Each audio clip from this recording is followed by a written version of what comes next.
I'd like to talk to you about your financial future, and I hope those figures become applicable to all of you as we go along. And I'd like to start by posing a problem for you. And incidentally, I'm just going to talk for a couple of minutes, and we'll do Q&A, because what we want to do is talk about what's on your mind. But I'd like you to think about this for just a second. If, as we walked out of here today, I said I would like to buy 10% of your financial future, I was going to write you a check today, and from this day forth, you were going to give me 10% of everything you earned. How much would you want to charge me for that? I'm going to buy 1/10 of you. And I may take the low bid, incidentally, so be careful what you write down. Well, I think if you thought about that a little while, you can contemplate that for a few minutes. You know, you're going to get a check from me today, and you can do anything you want with the money, but from this day forth, you have to give me 10% of what you earn.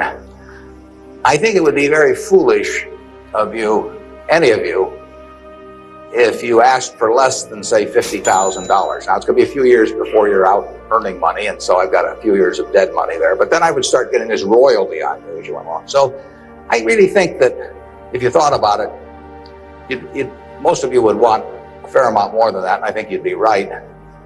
Fortunately, I didn't make this deal with anybody when I started out, so nobody's got a 10% royalty on me, but I think that 50,000 would sort of be the absolute minimum.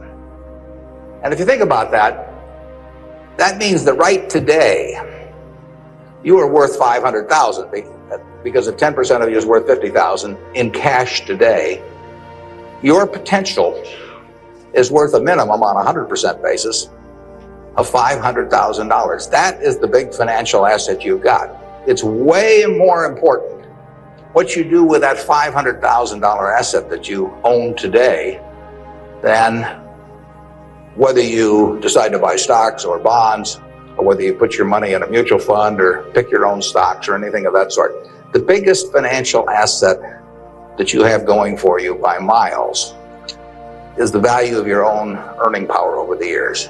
So that's really what you should focus on. If you're focusing on your financial future, that means you should focus on you. Because whether your 10% is worth 50,000 or 100,000 or 300,000, which would be 500,000 or 1 million or 3 million for all of you, whether it turns out to be one or the other is really dependent in a very large part on what you do in the next few years. All of you in this room have the brains to do extremely well in life. You've all got the energy to do extremely well in life. And then the question is, how do you apply it? If you've got a 200 horsepower motor, do you get 200 horsepower out of it? Do you get your full potential, or do you get 100 horsepower or 50 horsepower? Now, there's two things that can hold you back in getting the full horsepower out of your engine, whatever it may be. All of you have big enough engines. And one of those is a lack of education, but that probably isn't going to happen to very many people in this room. If you did have a lack of education, if you didn't have a chance to get a decent education in life, it wouldn't make any difference what that potential was, because you'd never unlock it.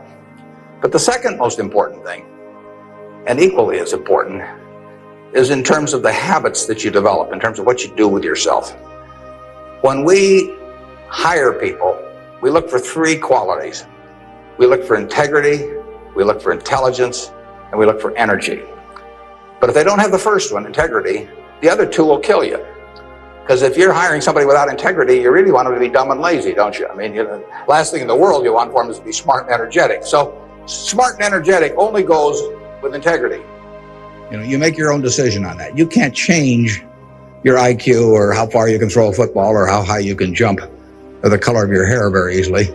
But you can elect to have integrity that matches anybody else's. And if you match that with intelligence, which you have, and energy, which you have, you will get an extraordinary result, and you'd be very foolish to sell me 10% of yourself for 50,000. On the other hand, if you don't match it with that, your potential will, in a significant part, go unused.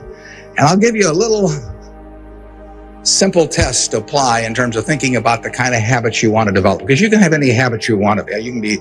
You can be lazy, you can be prompt, you can be late, you can be honest, you can cut corners. I mean, you have all these choices. And those are choices for you to make. Nobody else is going to make them for you. And I would suggest that you play this little game with me too. Think about the person you would most like to be in life. So maybe it's one of your contemporaries, maybe it's somebody a little older, but pick out the person you admire the most, the person that you'd change places with if you could. And then write down why you admire them. Just put it on a piece of paper. And then figure out the person that you would least like to change places with you. Who really turns you off? Who do you find repulsive? And list the reasons why that person turns you off so much.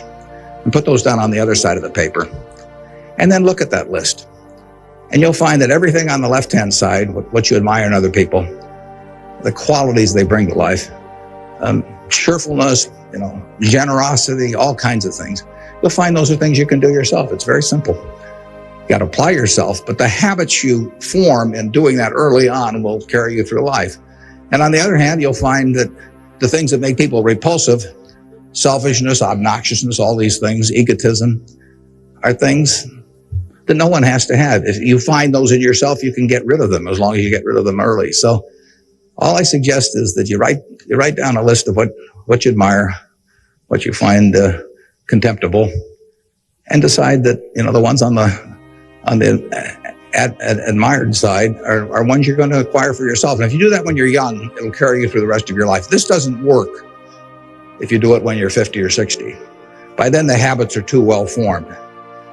But if you do it early, behavior becomes a habit. So if you do that, 2 or 3 years from now, if you go through the same exercise, you'll find out that the person you admire the most is yourself. That can be a little dangerous under some circumstances, but it's not a bad thing. I mean, you want to be somebody you like, and you don't want to be somebody that you dislike. And form those habits early. You basically can't miss. Now, I'll give you one other small piece of advice that's just a corollary on this, and then we'll get to your questions. And that is, as a general matter, as a one piece of specific financial advice, I would say, avoid credit cards. Just forget about them. We're in various businesses that issue credit cards. The American public loves credit cards. But if you start revolving debt on credit cards, you're going to be paying 18 or 20%. And you can't make progress in your financial life going around borrowing money at 18 or 20%. You can make a lot of money by lending it out at 18 or 20% over time. If you can find anybody that's good that will borrow from you. But you don't want to be on the side of the equation that's always behind in life. I was lucky. I'd saved about $10,000 by the time I got out of school. That $10,000 was really worth millions I might have earned later on, because after you get a family and everything, the expenses roll in. But those were my tools to work with, but it was only because I was ahead of the game. If you're behind the game by $10,000 at some point and paying 18 or 20% interest on it, you will never, you'll never get out of it. So the trick, I've got a partner that says, all I want to know is where I'm going to die, so I'll never go there, and that's true in financial matters as well. You want to figure out where you don't want to be ahead of time and avoid that. And I get about a dozen letters a day from people who are having terrible problems. And there are two reasons why they have terrible problems.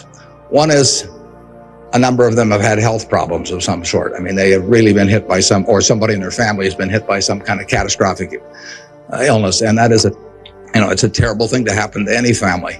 And they run up bills they can't pay. And really only society can solve that one in terms of protecting people against that. That's just plain bad luck.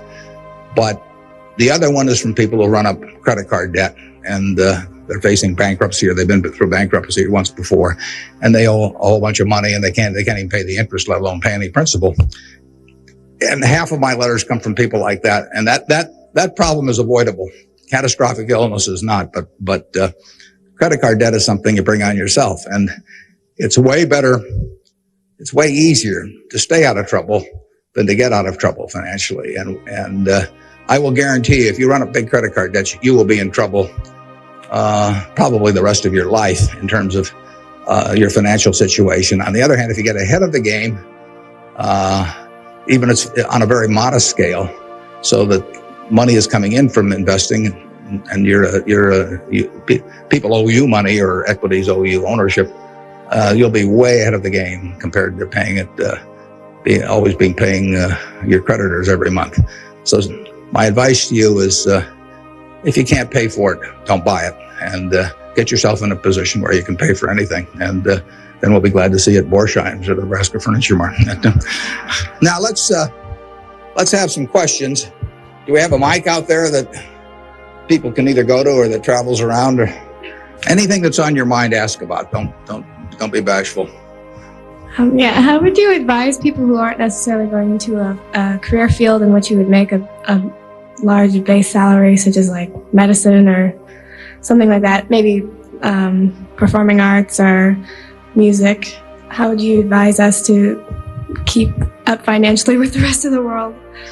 Well, it is true that a market system does not pay as well in some activities as might seem appropriate for the importance of those activities to society. Just take teaching, for example. I mean, teaching does not pay well. And what could be more important? I mean, you've got to be as interested in who the teachers of your children are as who your accountant is, or whatever, or who's winning the heavyweight title of the world, or that sort of thing. But it doesn't pay well, and it's a fundamental choice whether you're going to go into something. For many people, it'd be a fundamental choice whether you're going to go into something you love or something to try and make a lot of money. I think that generally it pays to go with what you love. I think that it's very hard to find people when they get to be my age who say that they've loved what they've done all their life and feel it was very worthwhile, but they're terribly sad they made that choice because they didn't make a lot of money. I don't think anybody's ever said that to me, that they wish they'd gone into something else where they were uncomfortable doing it or didn't enjoy it, didn't feel very productive, but made a lot of money. So I don't think you'll find that. So I would go to work in whatever turns you on. It may turn out that it'll be more profitable than you can think, but almost everybody here will make enough money, unless they get some terrible habits along the way, to do reasonably well. And doing reasonably well in this country really is pretty darn good. I mean, it's not necessary to have huge amounts of money in order to enjoy yourself. I enjoyed myself when I had my $10,000, and I live in the same house that I lived in when I had about that. I bought it 41 years ago. I liked the house then. I like the house now. I mean, if you think about it, if you have a reasonable job, you'll be eating at McDonald's and I'll be eating at McDonald's. So we're to push on food. I mean, in fact, I hope it's Dairy Queen, actually. And and if you come to Dairy Queen, you'll see me. And you can order anything on the menu I can order, and we both can afford it. You'll wear the same clothes I wear. I'll pay more for my suits, but as soon as I put them on, they look cheap on me. So we'll look about the same. And we'll both live in the same kind of houses. I live in that house from 41 years ago, and it's warm in winter and it's cool in summer and it's comfortable. And you'll live in a house that's similar. And what difference does it make if you have 50 more rooms or guest houses or all that? It'll probably just bring you problems. I mean, you have to worry about the greenskeeper or something when you get through. So I have been in the houses of people where the houses are worth probably 200 times what my house is worth, and I would not be any happier in those houses at all. In fact, I'd be less happy. I just have one more thing to worry about, and the dozens of people around the place, and people quitting, and people stealing from you, and all kinds of things. To hell with it. We'll drive the same kind of car. In fact, you'll probably drive a better car. I drive a car that's about 8 years old. I don't know what it's worth now, but it gets me around fine. I mean, I'm perfectly happy. We'll watch the same television. We'll work on the same computer pretty much. The only difference will be how we travel long distances. I will fly in a plane that's more comfortable than flying Southwest Airlines or something, which I've got nothing against. But that's the one real big difference. And other than that, I do what I like every day. I hope you'll do what you like every day to do. And I work with nice people. I hope you work with nice people. And there's 24 hours in the day, and those are where the hours go. So great wealth is the tiniest bit different in a real sense than having just a decent a decent income. And to trade a decent income and something you love doing and something where you feel worthwhile doing it for huge wealth where you trade off a lot of your principles would be a terrible mistake. Would you now acknowledge your success more on yourself or from the help and teachings of others? Well, I was very lucky in life. If you tell me who your heroes are, I will make a pretty good prediction about what you're going to do. And I had the right heroes. I was very lucky in life, and my heroes never let me down. And started with my dad, and then I had others in business. And so I have had great teachers, some formal teachers, some that were just informal teachers by instinct or example.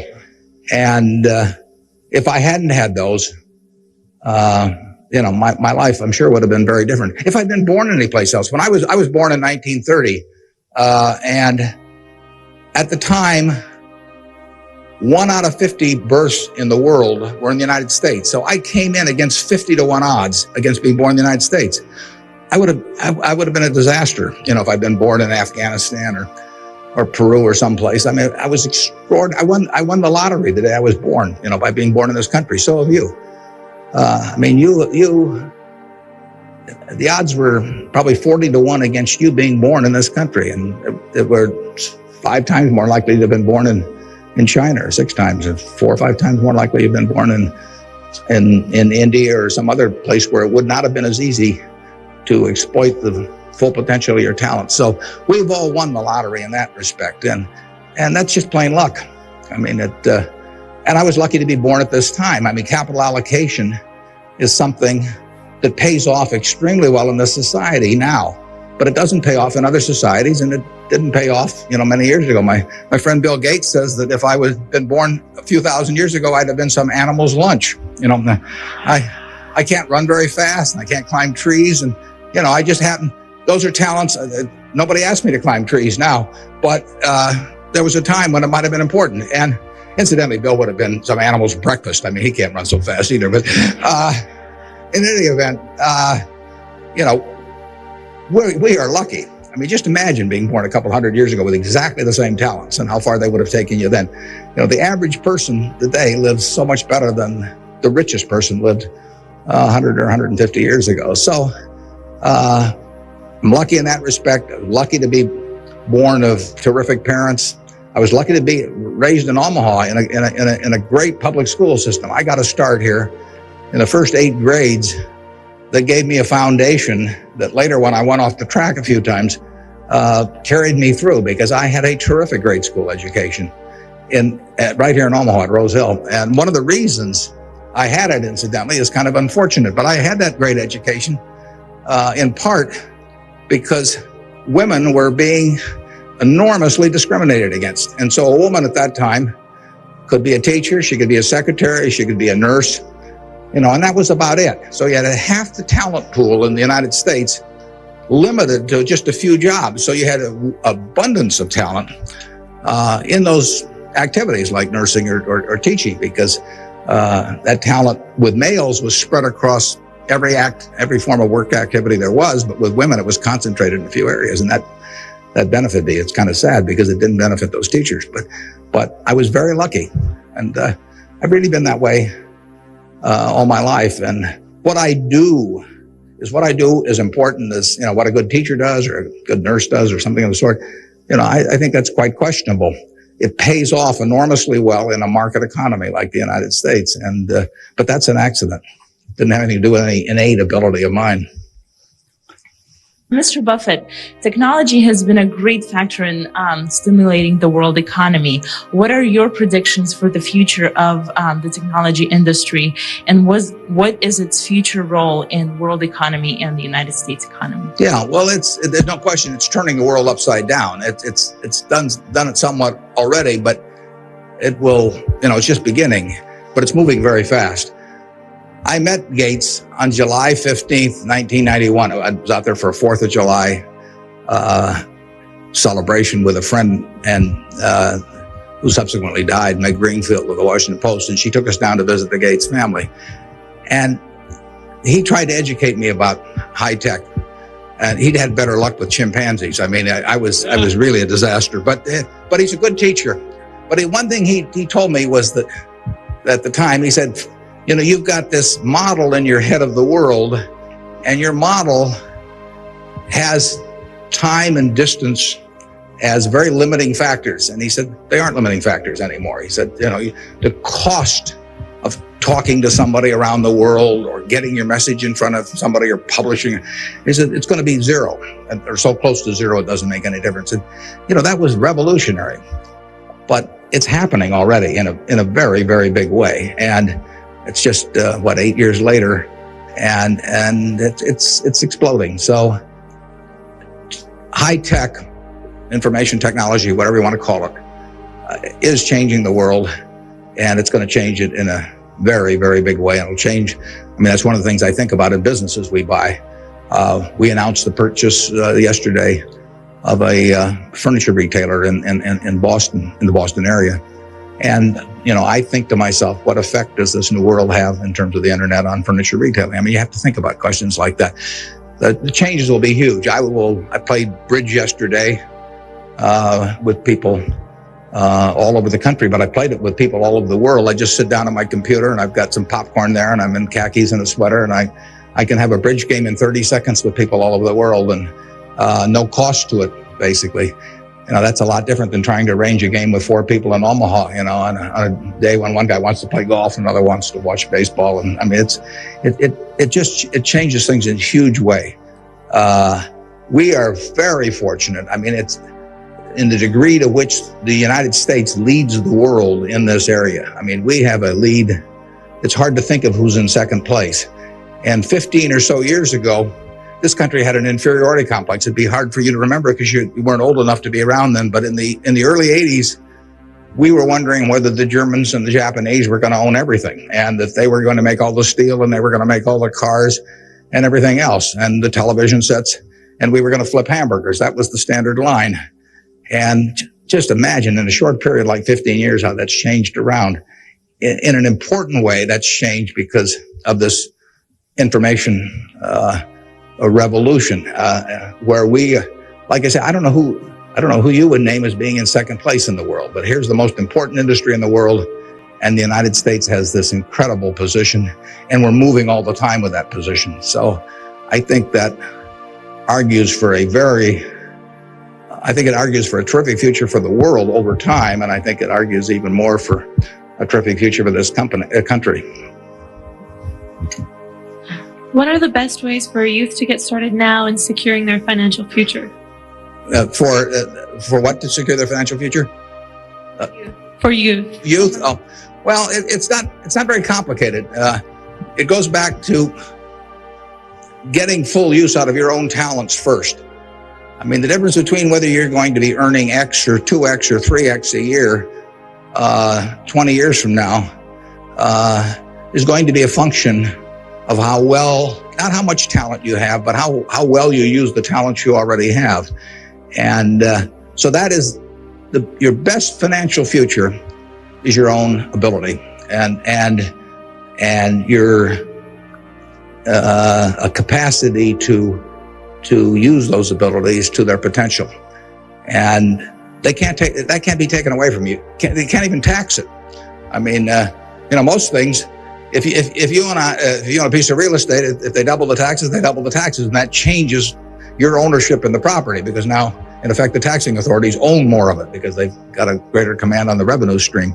The same thing about almost any asset you have, but they don't tax what's in your head, and they don't tax your ability to start performing when you get to work in the morning and finish in the evening to your potential. One of the things that amazes me is how people who really do perform well just sort of jump out at you once you're running a business. When I got out of school, I thought, everybody would behave that way, but they don't. Most people sort of go through life in a sleepwalk, and if you don't, you will stand out. So the biggest thing for your financial future is yourself. Now, beyond that, it is always being ahead of the game rather than getting behind the game. It's saving a little, no matter how you do it. I mean, I delivered papers, I worked at Penny's, I sold golf balls, I had a pinball machine around. I did a lot of things that enabled me to accumulate about $10,000 by the time I got out of school.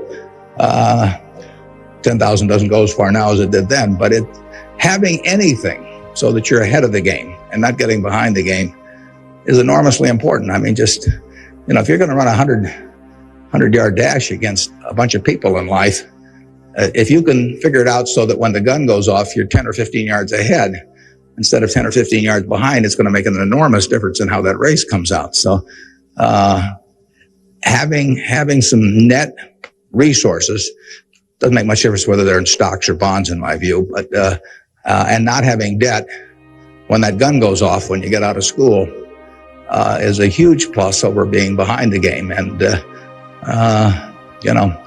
it may come from delivering a paper out in the morning. It may come from part-time work someplace, but put aside a few dollars for yourself, so that when the time comes and you enter the workforce, you're ahead of the game and not behind. And then once you get there, don't get behind by buying a whole lot of things that you figure you're going to pay for someday while you're paying 20% interest in between. I was wondering, with the increasing costs of education today, what can students do to deal with their debts once they're out of college? Well, that's a tough one. I mean, I guess I'd pay it off as fast as I could, and I would incur as little debt as possible before that time came. And I would say this, in my experience in business, there is very little difference, if any, between a very high-priced business education and what's available for a lot less money. So I went to the University of Nebraska at Lincoln my last year in college. I went to Wharton for a couple of years before that. I learned just as much at the University of Nebraska as I did at Wharton. And it's nothing against Wharton. I mean, it's just we had a very good school here. I had some terrific professors at Lincoln. And so I would not assume that if I was paying a few $1,000s for an education here in the state, for example, versus paying huge amounts elsewhere, that it was going to make a lot of difference. A lot of the education, you need to be prodded in the right direction, but an awful lot of it is self-taught. I mean, Andrew Carnegie did a wonderful thing in this country in terms of libraries, and I used to spend a lot of time at libraries. I even got locked in at the University of Omaha, what was then the University of Omaha, and I couldn't get out for hours. And one night I got so entranced with what I was reading. But there's all kinds of information available now with the internet. It's so much easier than it was then. So it's out there to be taken, and it isn't necessary to pay $30,000 or $35,000 a year to go to some big name school to get the education at all. I mean, if you're going to learn accounting, which is probably the most important course you'd take in business, if you're going to learn accounting, you can learn accounting absolutely as well, in my view, going to UNO as going to Harvard. I mean, I see, I'd bet on that. And I wouldn't run up huge bills in terms of getting a business education. Now, if you're going to get a medical education, I mean, there's certain professions where there may not be any way around spending a fair amount of money and getting in debt to some degree. You've got to make that decision yourself, but I'd certainly try to minimize it. And I would have it figured out how I would handle that debt in, say, a 5-year period after I got out of school, or I would think twice about incurring it. What advice would you have for a forming nonprofit organization? For forming a nonprofit organization? Well, I've always tried to avoid forming nonprofit organizations. Well, that would depend entirely on what I wanted to accomplish. I mean, it'd be one thing if it was a hospital. It could be another thing. There's so many types of it. So you've got to get people that are experienced and involved in an entity like that. And but it depends so much on the objective you're working at. I understand that you're very civically involved, and I was wondering how important of a quality you think that is for an individual in life and why. Yeah, well, I wouldn't say that I am that. I mean, I do certain civic things. I think your model as a citizen, for example, in Omaha would be Walter Scott. I mean, he is far more civically involved than I am, and Incidentally, his predecessor, Peter Kiewit, was too, but Walters carried it to new heights. So I don't want to take on any mantle for that myself. I do some things. One of the problems I have is I love what I do so much that it sort of takes over. I mean, I'm like a guy that likes to play a lot of golf or something, except I like the business I'm in. But I've got a family that participates very actively. Some of my children work on almost anything that comes along in the civic area. And, in the end, people do what they want to do to quite a degree. And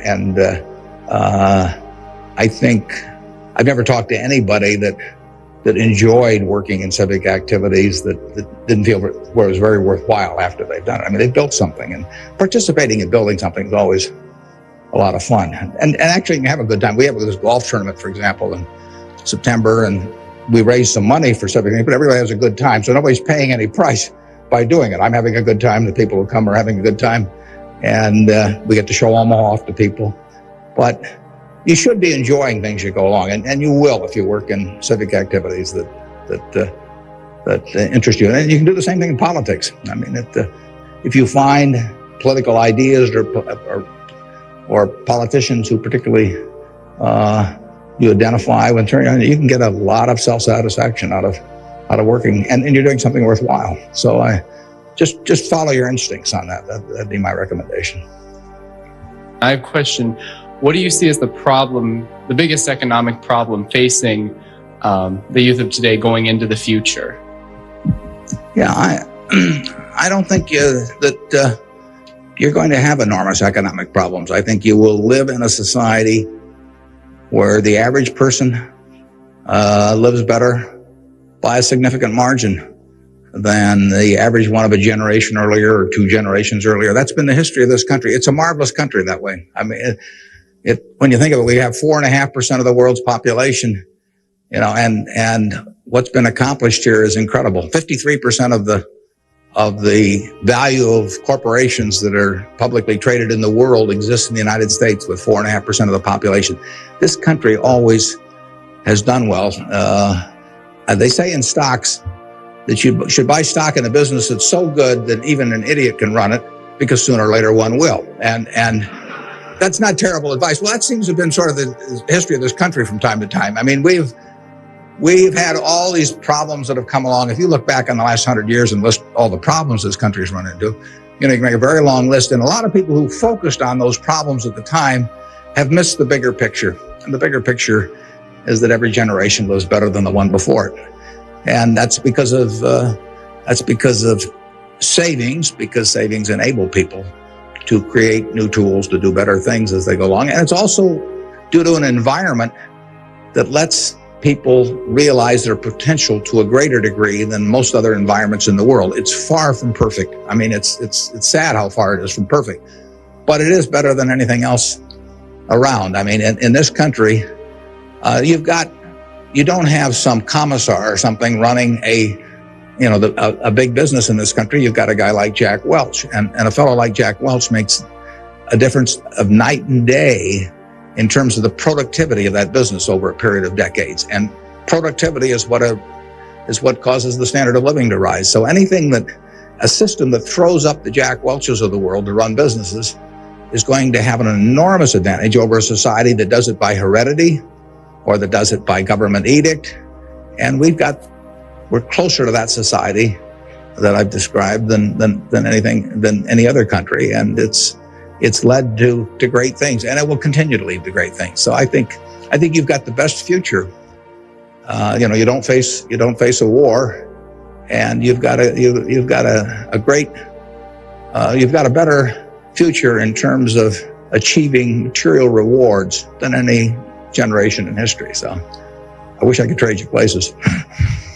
I was wondering if you could speak for Mr. Gates, were afraid of the impact on Y2K on the economy, or specifically the stock market. Yeah, well, I'm glad you gave me a chance to bring in other people, because I'm the last guy in the world understanding about Y2K. I don't know why this microphone's working. I don't know, why lights go on. Or I flip on the switch of my television set and pray. I mean, it's all beyond me. But I would say this: the smartest people I know in that area in large part, think it's going to be a non-event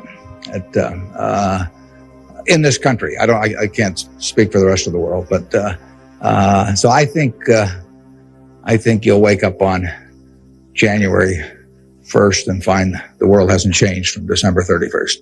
Now, I would say this: you might get a whole bunch of friends to write you checks for $1 billion on December 31st and then deposit them, and who knows what'll happen? You can't lose anything. I mean, all they do is bounce, and if the system gets fouled up, you might find a lot of money in your account. But I wouldn't count on it. We own a company called Executive Jet. We have about 1,400 or 1,500 customers who own pieces of airplanes with us, and we've got 160 of their planes and some of our own flying around. It'll be very interesting to me to see what the advance people let us know ahead of time when they want to use it. It'll be very interesting to see how many sign up for January 1st at 12:01. But it wouldn't bother me to fly them in the least on January 1st or do anything else on January 1st. Ideally, I hope they're getting prepared to watch the Huskers play in the big game. And I was wondering, how do you decide what you invest your time and money in?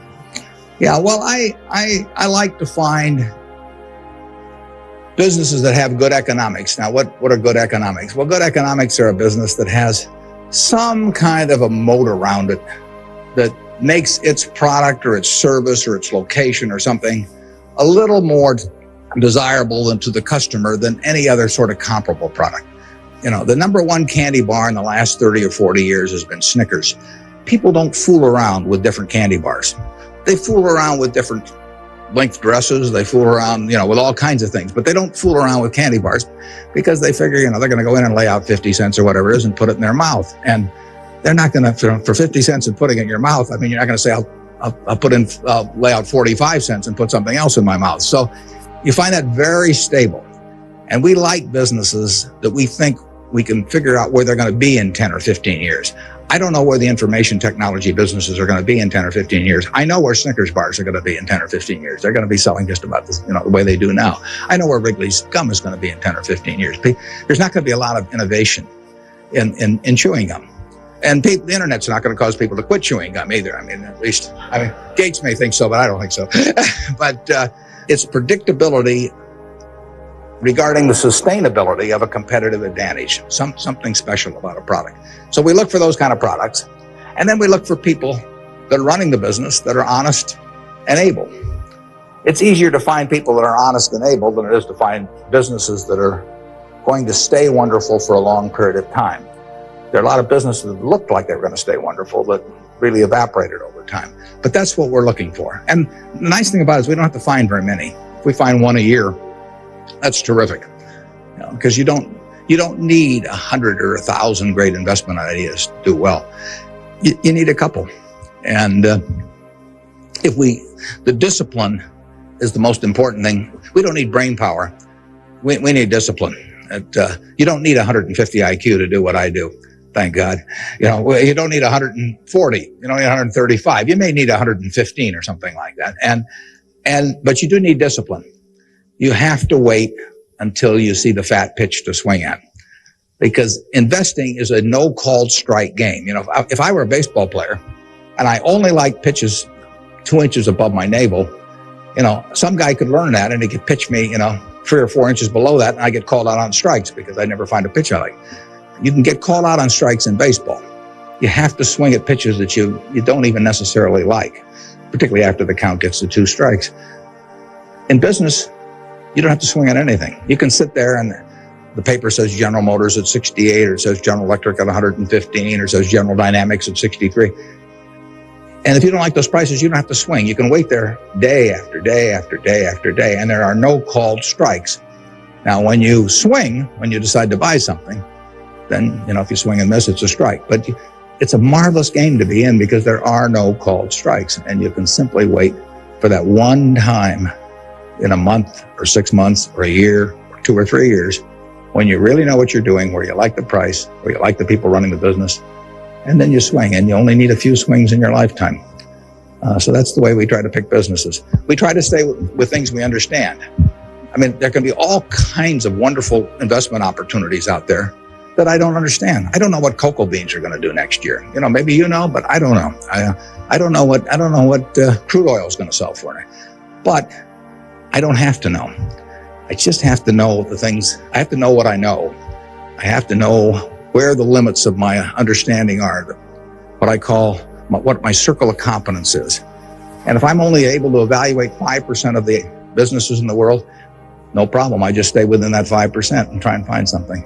And most people get in trouble in investments because they get itchy. You know, they can't discipline themselves, and they hear about other people making money. Nothing upsets people so much as to hear about their friends making money. I mean, that's very destructive to discipline, because they think, I'm smarter than that guy next door, and he just bought that new car with the money made trading stocks on the internet, so why can't I? Well, the answer is you can't over time. You will lose money if you trade stocks actively.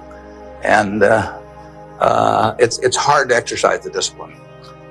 But anytime you buy something, you should be able to take out a one-page sheet of paper and say, I'm buying General Motors at 65. I'm buying General Electric at 150 because. And you should write down the reasons. If you can't fill out the sheet, if it's because somebody told me about it at a cocktail party last night, that's not good enough. If it's because my broker told me about it, that's not good enough. You know, you've got to have a reason for thinking that it makes an intelligent investment. You do the same thing if you're buying a farm or an apartment house. If you're buying a farm, you'd say, I'm buying this farm at $1,000 an acre because I think I can earn $60 an acre on it. If corn sells at such and such, and soybean sells at such, and yield is such and such. And you'd figure it out. That's the same reason you buy businesses. And when you buy stocks, you're buying a little piece of a business.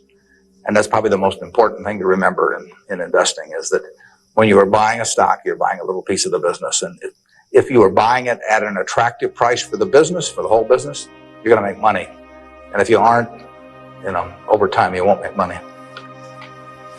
Reverend Jesse Jackson talked to us earlier. He seemed to believe that the moral standards of today's society will eventually affect us in business. How do you feel this will affect us as youth growing up in the United States? Well, I think very difficult to quantify moral standards over time. I mean, you can pick out huge weaknesses at any given time in terms of how people or the country is behaving, and huge strengths. So I think it's enormously difficult to quantify. I think by and large we have made progress in what I would call institutionalized moral standards in this country. I mean, in terms of slavery, in terms of the women couldn't vote, a century ago. Half the country were second-class citizens in that respect, and they had much lesser rights in terms of inheritance and all kinds of things.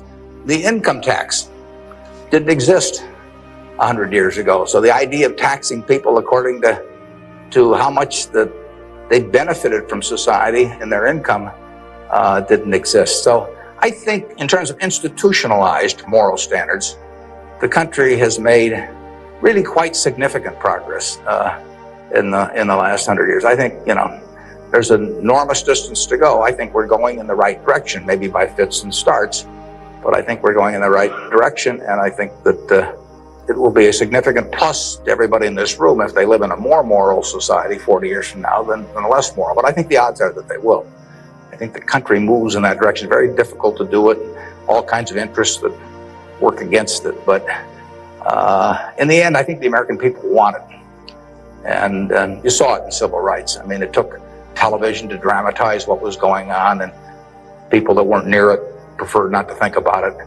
But it got through to the conscience of the American people. And a lot of progress has been made there, and there's a lot left to be made, but it's better than it was. And the pace may seem very slow to those people involved, and I can understand that. The pace, for women's suffrage, I mean, that went for decades and decades and decades. Women couldn't be on a jury. I was reading the trial of Clarence Darrow, which took place in California in about 10 or 11. There were no women on the jury. The woman wasn't allowed to be on a jury. They weren't citizens in that sense. So it's the moral behavior of the country has, in my view, improved, but and it'll continue to improve, and I hope you all in this room do your part to help it improve.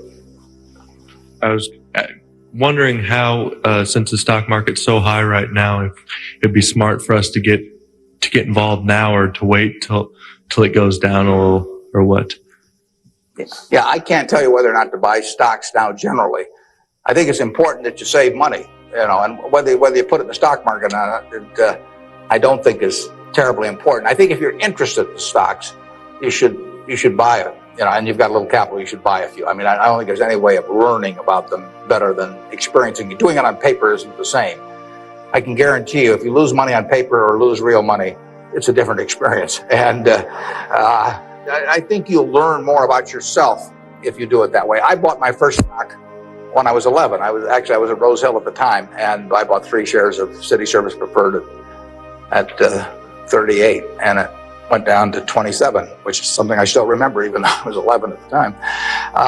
And then it went up to 40, and I sold it. I made $5 on my 3 shares after commissions, and then it went to 200 and something. So, I probably remember that a little better than if I'd been doing it on paper. And I fooled around doing a lot of things between about age 11 and 19 in the stock market. I did charts, I did all kinds of technical analysis, I read every book I could get on the subject.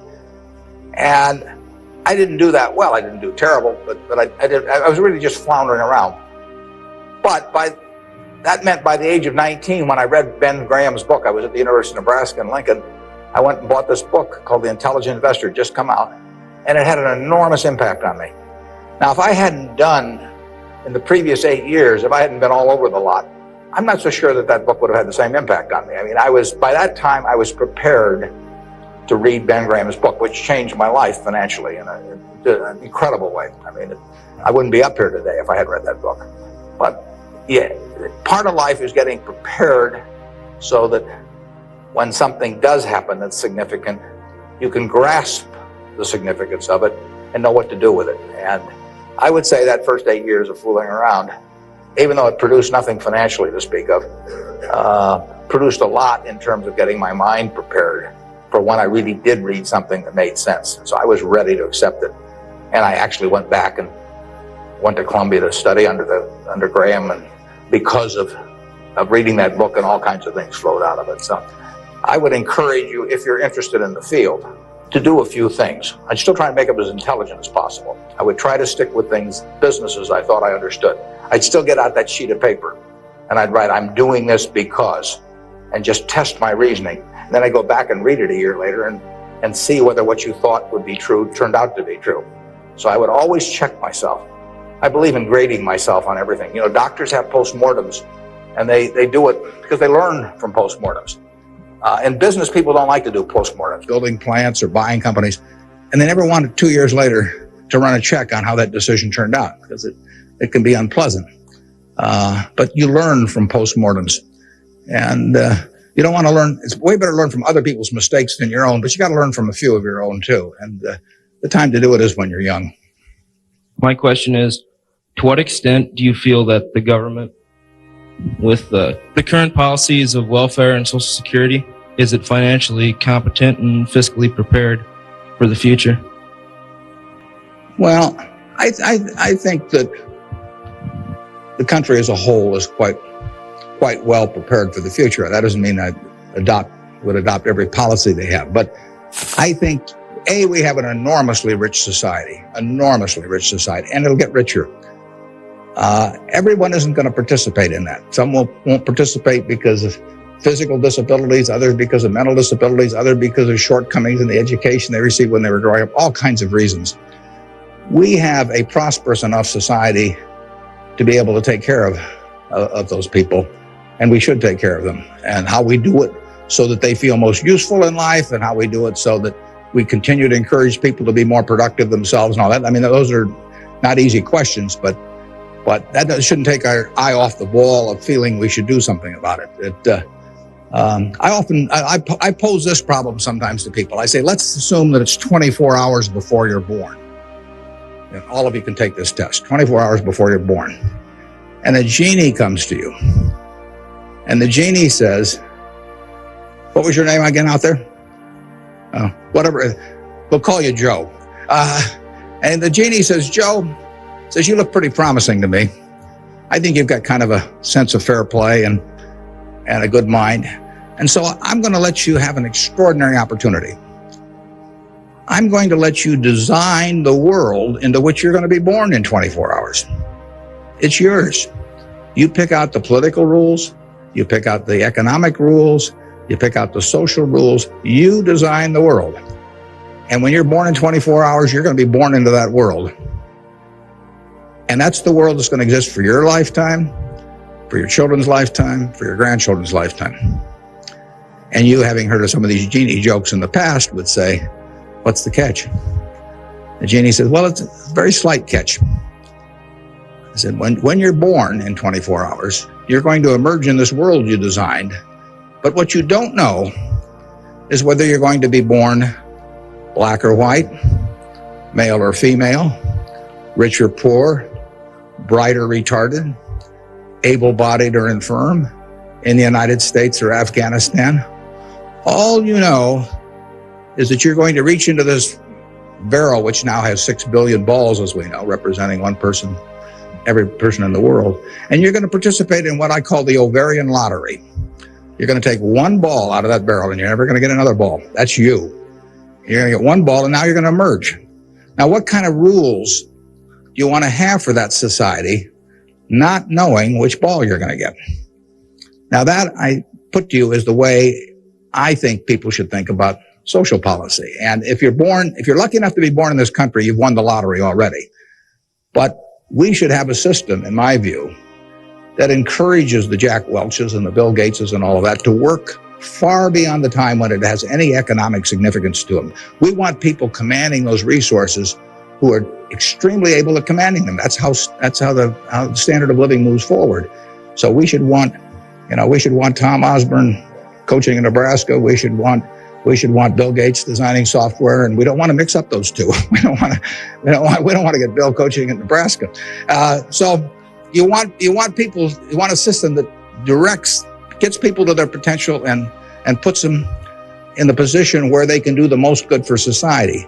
But you also want a system for the people who get the wrong ball. I mean, somebody's going to get the ball, that says 80 IQ. Somebody's going to get the ball that says this disease or that disease early in life that cripples them.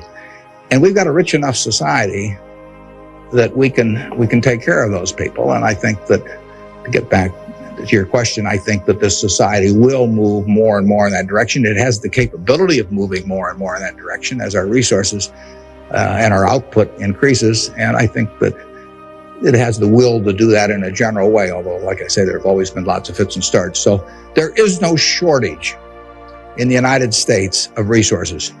There's no shortage of output. You have to have a system that encourages people to behave to the limit of their abilities and puts them in the right place. But then you have to make sure that everybody gets taken care of too. And I wanted to know, how do you think the media affects the world economically today? Well, it's a small question. Well,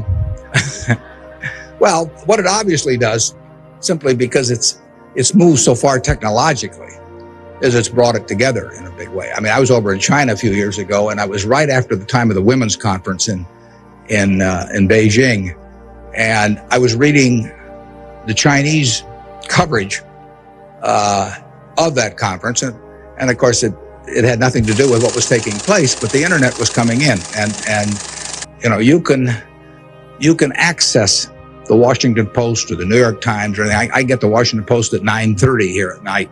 In effect, I never could get it the next day through physical delivery, but by electronic delivery, I can read it. Probably earlier than most of the people in Washington are reading it. So the ability to communicate and the degree to which the world can have awareness of what's going on every place in the world is just, it's been a quantum leap. And, that will have, there are a lot of things that come out of that. And net, they're a plus over time. But the ability of information to be available to everyone worldwide almost instantaneously, it can be huge advances in things like medicine, for example, just to pick one. So it's a net plus. It has a big effect, and the definition of media has now been expanded enormously. I mean, there were 3 television networks in in the early 1960s, and that was it. There were three highways information traveled electronically. And if the three pieces of information were I Love Lucy, and something else, those were the three choices of information or entertainment that you had for tens and tens of millions of people sitting there looking at a tube. Now it's unlimited, and that's only, 3 or so decades. So it's just exploded, and it'll continue to explode. And net, I think it's a plus. And I think it's 1 o'clock. I want to thank you all. I wish you well. You're going to do terrific. Thanks. Here is a key point from Warren Buffett. Warren Buffett emphasizes the importance of investing in yourself. He believes that the best asset you have is your own potential. According to Buffett, developing your skills and abilities can significantly increase your earning power over time. This investment in oneself is far more valuable than any stock or bond because it enhances your capacity to generate income and achieve financial success. Buffett advises young people to focus on education and personal development to maximize their potential.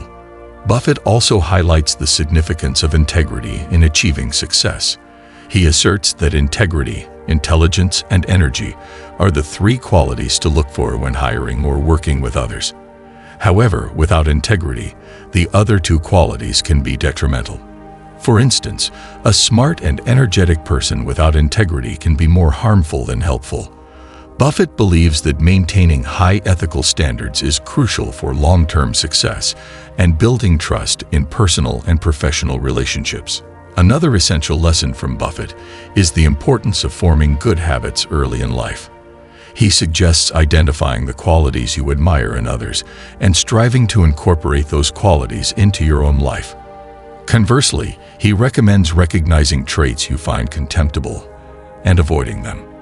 By cultivating positive habits and eliminating negative ones, you can develop a character that will serve you well throughout your life. Buffett believes that habits formed early tend to stick, so it's important to focus on self-improvement from a young age. Buffett advises avoiding debt, particularly high-interest debt, such as credit card debt.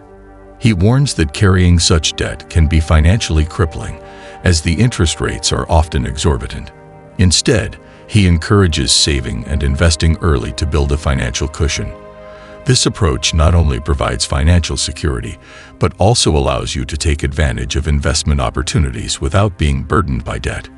Buffett's own experience of saving money from a young age and investing it wisely underscores the importance of financial discipline. Finally, Buffett emphasizes the value of long-term thinking and patience in investing. He believes that successful investing requires a focus on the long-term potential of businesses rather than short-term market fluctuations. By holding investments for extended periods, investors can benefit from the compounding of returns and the growth of the underlying businesses.